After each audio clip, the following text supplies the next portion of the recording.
खुशामदीद कहते हैं आपको एक बार फिर। हमारे साथ इस सेगमेंट में मौजूद होते हैं एक हर्बलिस्ट, हकीम और न्यूट्रिशनिस्ट, माहिर खुराक, ताकि हम ज़रा उनसे कुछ टिप्स ले सकें और उसकी रोशनी में अपनी सेहत के मामलात को बेहतर कर सकें। डॉक्टर आयशा साहब हैं हमारे साथ एंड सैयद गालिब आगा साहब, दोनों का बहुत बहुत शुक्रिया, बहुत नवाजिश। अच्छा, एक तो ज़रा हम प्रिसाइज एक पहले सवाल पूछ लेते हैं, फिर कुछ जनरल सवाल पूछ लेंगे कि अगर जो हमने डायबिटीज़ के पेशेंट्स की बात की, अगर किडनी के पेशेंट्स हैं वो अगर रोज़ा रखें तो क्या खुराक इस्तेमाल करें कि वो जिससे उनको ज़रा कम नुकसान हो या फ़ायदा हो?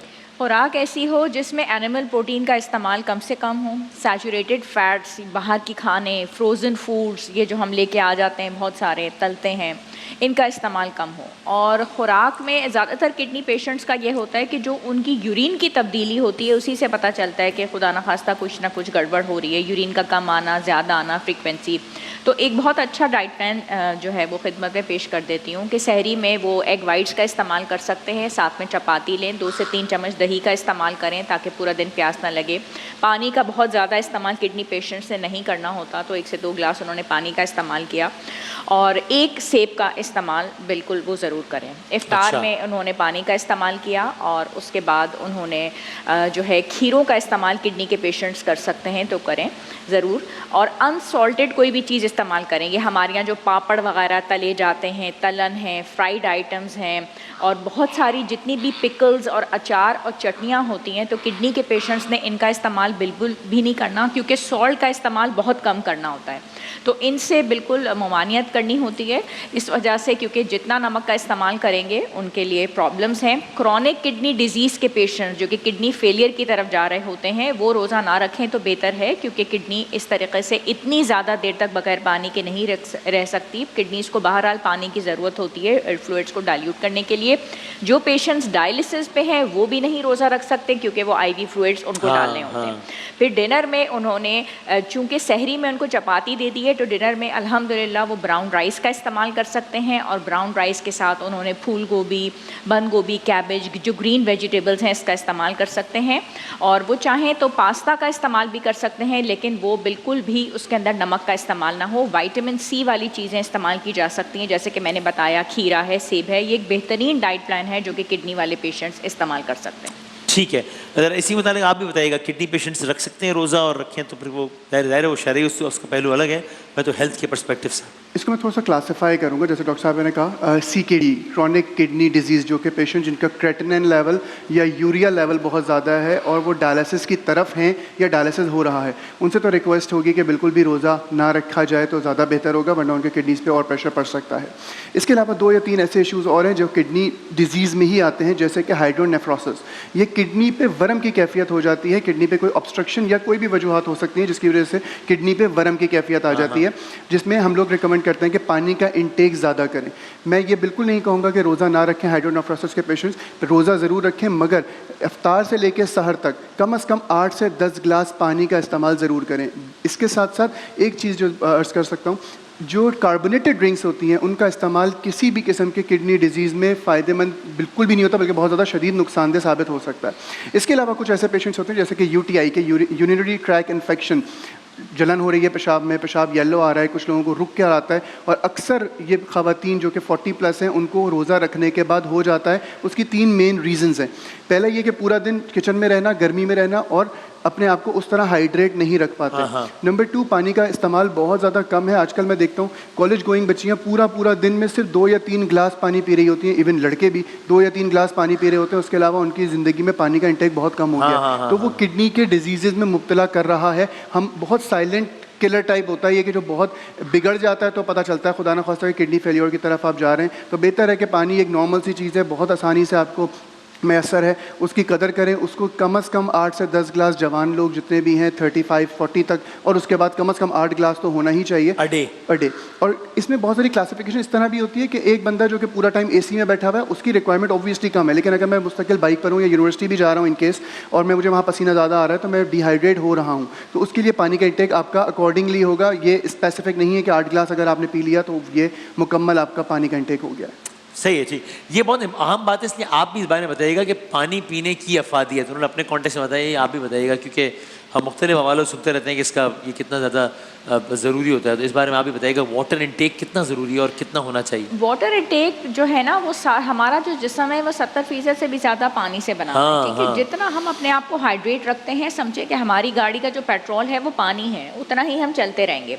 लेकिन चूंकि हम किडनी पेशेंट्स के बारे में बात कर रहे हैं आज, तो उसमें यह है कि किडनीज के ऊपर एक्स्ट्रा बर्डन बढ़ जाता है सही अगर है, हम हाँ। बहुत ज़्यादा, क्योंकि वो इतना उसको मैनेज करना मुश्किल होता है। तो इस वजह से जो किडनी पेशेंट्स हैं वो इतना ज़्यादा पानी का इस्तेमाल नहीं कर सकते, लेकिन बहरहाल एक एक दो दो ग्लास का इस्तेमाल वो सहरी में करें, इफ्तार में, और इसी तरीके से डिनर में, मतलब हाफ जितना कि वो हम ले रहे होते हैं उस तरीके से। और ज़्यादातर किडनी पेशेंट्स के साथ जो प्रॉब्लम होती है उसमें यह है कि अगर वो मोटापे का शिकार हैं तो वो बेहतरीन तरीक़ेकार उनका यह है कि वो अपना वेट रिड्यूस करने की कोशिश करें। और डायबिटीज़ वाले जो पेशेंट्स हैं वो ज़्यादा प्रोन होते हैं किडनी प्रॉब्लम्स के लिए। तो बेहतरीन उनके जो सलूशन होता है वो ये कि डाइट के अंदर से फैटी आइटम्स को कट डाउन करें, फ़ैट्स को, सैचुरेटेड फ़ैट्स को, एनिमल प्रोटीन्स को। वो नहीं होता कि हम निहारी और पाए और कलेजी और ये वाले जो आइटम्स देते हैं, वो ऐसा नहीं है कि किडनी पेशेंट्स बिल्कुल भी प्रोटीन का इस्तेमाल नहीं कर सकते। अंडे की सफ़ेदी का, उन्होंने थोड़ा थोड़ा जो है चिकन का इस्तेमाल, दालों का इस्तेमाल किया जा सकता है, इतना कि किडनी के ऊपर बहुत ज़्यादा बर्डन ना पड़े, और ग्रेजुअली वो अपना वेट रिड्यूस करें तो बहुत बेहतरीन नताइज हासिल होते हैं। अच्छा, वो एक मासूमाना सवाल ये भी आया है कि वो लोग कह रहे हैं जी आप वेट रिड्यूस करने के हवाले से सवालात पूछ रहे हैं, अंडर वेट लोगों के बारे में पूछें कि वज़न बढ़ाया कैसे जा सकता है। अल्हम्दुलिल्लाह ये भी मसाइल लोगों के नहीं, ये बहुत ज़्यादा मसाइल होते हैं, और मैंने अपनी प्रैक्टिस में ये देखा है कि वज़न का जो बढ़ना होता है वो ज़्यादा मुश्किल है। वज़न अच्छा। कम तो हो जाता है, लेकिन वज़न का बढ़ना जो है वो ज़्यादा मुश्किल होता है, क्योंकि ये लोग जो होते हैं बताते हैं कि हम तो इतना ज़्यादा इनटेक कर रहे होते हैं लेकिन फिर भी हमारा वज़न नहीं बढ़ता। नहीं तो ये खाएं आइसक्रीम और मीठा और रबड़ियाँ और अच्छा आपका क्या ख्याल है? कोल्ड ड्रिंक्स, ये तो अच्छा बहुत खा रहे होते हैं, इतना खा रहे होते हैं कि इनके घर वाले भी नहीं इतना खा रहे होते हैं। कितना खुशनसीब तबका है वैसे इस दुनिया का है कि ये सब खा रहा है और वजन भी नहीं बढ़ रहा उसका। नहीं, ये बेचारे बहुत परेशान होते हैं, लेकिन इसमें हाँ, कुछ इनके ब्लड टेस्ट भी होते हैं, इसमें लिवर फंक्शन टेस्ट जो होते हैं वो भी होते हैं, कुछ स्ट्रेस और एग्जाइटी का भी ताल्लुक होता है, कई दफ़ा पेट के कीड़े भी निकल आते हैं।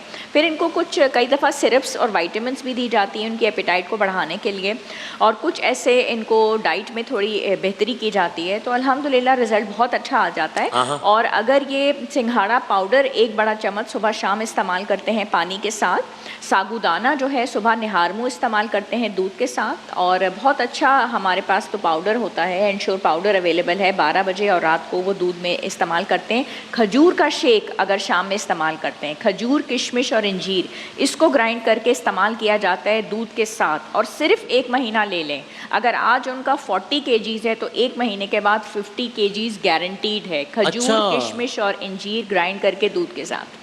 और इसमें भी ये भी ज़रूरी है ना कि जब आपने वेट बढ़ाना है तो यानी कि ओबेसिटी होने में, ज़रा मोटापा होने में और सेहतमंद होना दो अलग अलग चीज़ें हैं। कि तो वज़न बढ़ाना अगर है तो उस टारगेट ये होना चाहिए कि वज़न बढ़ाना है, लेकिन हेल्दी चीज़ें खा के, ना कि वो वाली फहरिस्त खा के जिसका मैंने तज़किरा किया कि भाई ठीक है फिर तेल वाला खाते जाओ, कोल्ड ड्रिंक पीते जाओ तो बढ़ जाएगा वज़न।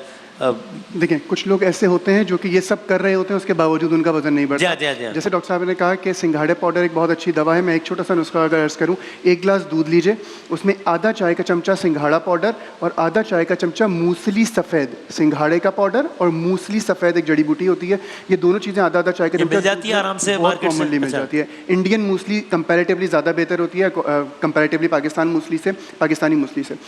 इन दोनों चीज़ों को दूध में डाल के पकाएं, जब दूध आधा रह जाए तो छान कर पी लें। ये आपके वेट में भी बेहतरी लाएगा और हेल्दी वेट गेन होगा। मैं एक रिक्वेस्ट ज़रूर करूंगा आपके प्लेटफॉर्म से, बहुत सारे ऐसे मेडिसिन मिल रही हैं इस वक्त मार्केट में कि आप ये हमारी दवा ले लीजिए और इससे वज़न बढ़ जाएगा। लेकिन वो वज़न ज़रूर बढ़ता है, लेकिन वो हेल्दी लाइफस्टाइल के उस पर नहीं बढ़ता, वो आपको सिर्फ फुला रहा होता है, जैसे गुब्बारा होता है, और फिर कंट्रोल करना मुश्किल हो जाता है। वो डिफरेंट आपके ऑर्गन्स को नुकसान दे रहा होता है। मैं अगर एक पेशेंट की बात करूँ, मेरे पास एक पेशेंट मौजूद है जिसका सिर्फ इस दवा इस्तेमाल करने से वो किडनी फेलियर में भी चला गया। Really? और इसके साथ साथ उसकी हड्डियों में कुछ ऐसे केमिकल्स डेवलप हुए, मुझे नहीं पता उसने किस ब्रांड का दवा ली थी और अनब्रांडेड ली थी, मैं नहीं कह सकता, बट उसकी जो है वो हिप बोन पे इतना प्रॉब्लम आ गया जिसकी वजह से वो अब माजूर है और पिछले 8 साल से बिस्तर पर है, सिर्फ इस ख्वाहिश में कि मैं वजन बढ़ाऊंगा। तो प्लीज़ बहुत देख के चीज़ों को इस्तेमाल किया करें, अनब्रांडेड चीज़, या कम अज़ कम तस्दीक ज़रूर कर लें कि इसके इंग्रेडिएंट्स क्या हैं, चाहे वो कोई भी दवा आप इस्तेमाल करें। अब आपकी ज़िंदगी अहम है, इस पर इतने तजर्बे ना करें कि आपको नुकसान हो। प्रोटीन शेक्स जो बच्चे इस्तेमाल करने लग गए हैं ना, हाँ, मैं यही बताने चाह रही थी कि अगेन सॉरी बात काट रहा हूँ, आप फिर कंटिन्यू कीजिएगा। आई पर्सनली नो समवन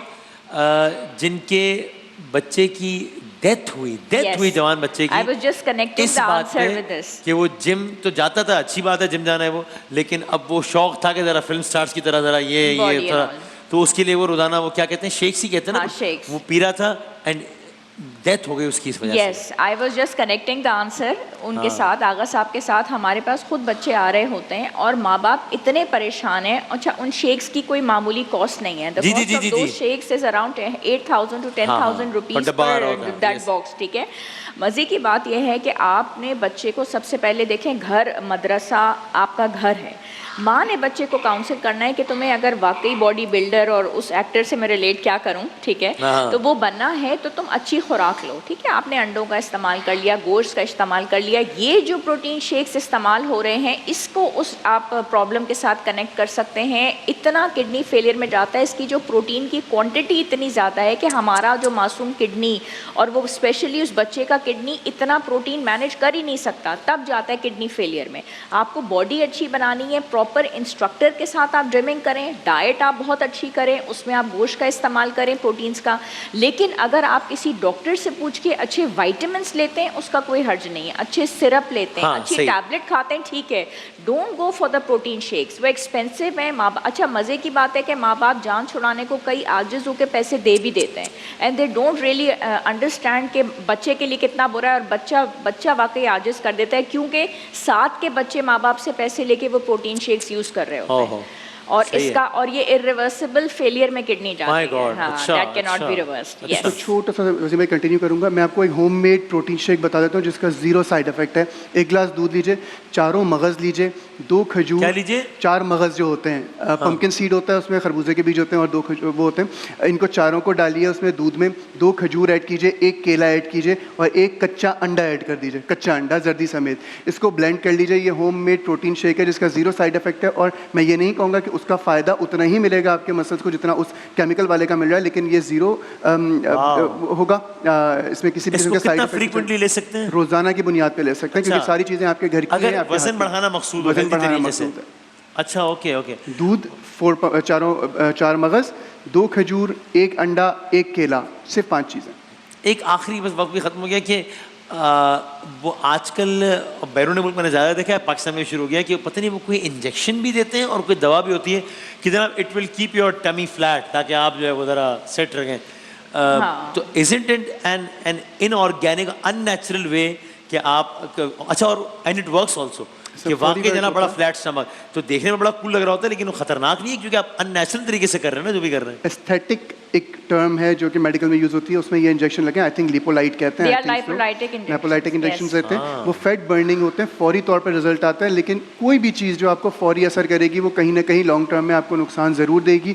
मैं ये नहीं कह रहा लगवाना गलत है या सही है, मैं उसका वो नहीं हूँ। हाँ, ठीक है, बिल्कुल एस्थेटिशियन सही, एक हाँ। प्रॉपर एक बंदा है जो कि आपको इस पर गाइड कर सकता है, बिल्कुल सही। लेकिन जो भी चीज़ आपको फौरी असर देगी वो कहीं ना कहीं जाके आपको रिएक्शन ज़रूर देती है, कहीं ना कहीं किसी न किसी पार्ट पे बॉडी पे। कि एक ये बात है कि मैं अपार्ट फ्रॉम दिस पूछा था कि आई डोंट नो उसको एग्जैक्टली क्या कहते हैं, बट वो एक तो था लाइपोसेक्शन, और उसके अलावा भी कुछ मैंने बाकायदा यूके वगैरह ज़्यादा देखा है कि जी आप फला इंजेक्शन आप रेगुलरली लगाते रहें तो ये फ्लैट रहेगा। अब पता नहीं क्या होता है। हाँ, वो बीटा HCG इंजेक्शंस होते हैं, पता नहीं ठीक है, लाइपोलाइटिक इंजेक्शंस हैं, बीटा HCG मुख्तलिफ इंजेक्शंस हैं, लेकिन कुछ कंपनीज जो इंजेक्शंस ये दे रही हैं वो उसके साथ डाइट प्लान भी प्रोवाइड करती हैं जो 500 कैलोरीज का होता है, जिसमें सुबह आपको एक सेब खाना है, दोपहर में आपको 100 ग्राम्स चिकन लेने हैं, शाम में आपको एक ग्रीन टी लेनी है, ठीक है, और रात में तकरीबन इतना ही आपको एक छोटा सेब, ग्रीन एप्पल लेना है और 100 ग्राम्स चिकन लेना है। मेरी ये सवाल उन कंपनी से ये होता है कि जब आपको ये इंजेक्शन लगाना है और साथ में 500 कैलोरीज की डाइट करनी है, तो अगर आप 500 कैलोरीज की डाइट करेंगे तो आपका स्टमक जाना किधर है, वो फ्लैट ही होना है, ठीक है। और जो आपको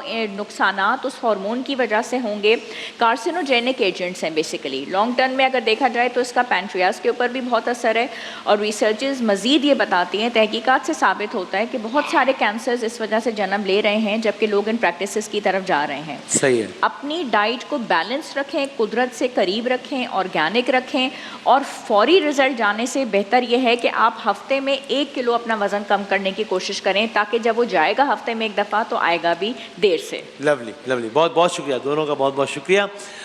ये सिलसिला हमारा इंशाल्लाह रोज़ाना की बुनियाद पर जारी है। एक वक्फे के बाद दोबारा हाजिर होते हैं।